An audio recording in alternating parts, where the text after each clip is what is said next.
편두통으로 고생한 지 10년이 넘었습니다. 처음에는 1년에 한두 번 두통이 생겼고 약을 먹으면 비교적 달들었습니다. 그런데 시간이 지날수록 편두통이 발생하는 횟수가 잦아졌고 약을 먹어도 가라앉지를 않습니다. 편두통이 생기면 하루 이틀 정도는 일상생활이 불가능할 정도로 통증이 심합니다. 지긋지긋한 편두통 어떻게 해야 나을 수 있을까요? 이렇게 질문을 주셨습니다. 단순히 두통과 편두통 차이가 좀 있습니다. 보통 관자놀이가 지끈지끈하면 편두통인가 이렇게 생각을 하시죠. 그러나 한방에서 편두통은 두풍이라고 해서 중풍 맞은 것처럼 굉장히 아픈 것을 말합니다. 저희가 흔히 얘기하는 편두통 아우 지끈지끈하는 것은 긴장성 두통을 말하는 것이죠. 편두통은 굉장히 심각한 질환입니다. 기본적으로 뇌를 압박하는 혈류의 흐름이 영향을 준다. 보통 이렇게 판단하고 있고요. 한쪽, 오른쪽이든 왼쪽이든 절반이 이제 전체적으로 압박하는 그런 통증을 양상을 보이게 됩니다. 편두통은 여성에게 더 많이 나타납니다. 여성 호르몬과 관련이 있는 것으로 일단 추측은 되고 있죠.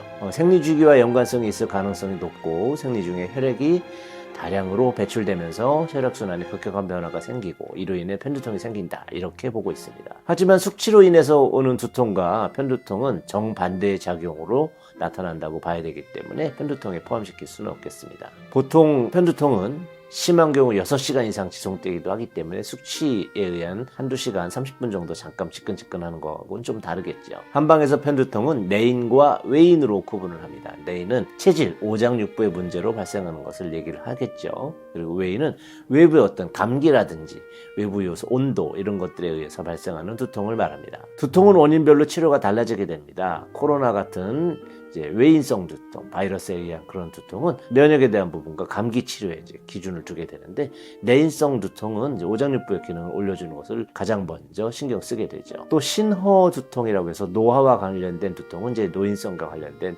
여러 처방이 나오게 되고요.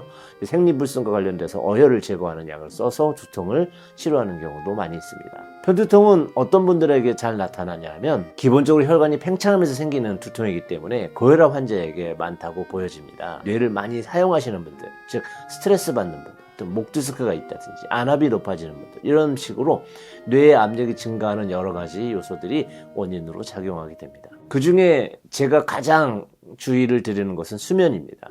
스트레스를 받아서 수면을 못하기도 하고요. 수면 장애로 인면장애, 천면, 다몽증 등의 이제 수면 장애가 있으신 분들이 계신데 수면 장애가 누적되어서 편두통의 원인으로 작용하는 경우가 굉장히 많죠. 밤에 잘 때 충분한 수면으로 뇌가 독소가 다 제거되고 뇌 압력이 빠지게 되면 편두통이 일어날 확률이 떨어지게 됩니다. 카페인이나 특정 음식에 의해서 발생하기도 하기 때문에 수면 다음으로 또 음식의 조절도 저희가 항상 말씀드리는 편입니다. 그래서 내가 스트레스인지 수면인지 아니면 노인성인지 뭐가 주요 문제인지 알기 위해서는 일기를 쓰시게 하거든요. 복잡하게 쓰는 건 아니고 간단하게 편두통이 심한 날 그날 무슨 일이 있었는지 발생 전에 간단하게 술 마셨다, 커피 마셨다, 커피를 드립커피를 3잔 마셨다 이런 식으로 평소와 다른 생활상의 특징을 적어놓게 되면 나중에 6개월 정도 이렇게 모아서 보면 특정한 원인이 작용하게 되는데 원인 규명을 통해서 그 부분을 해결하시면 쉽게 치료가 되기도 합니다.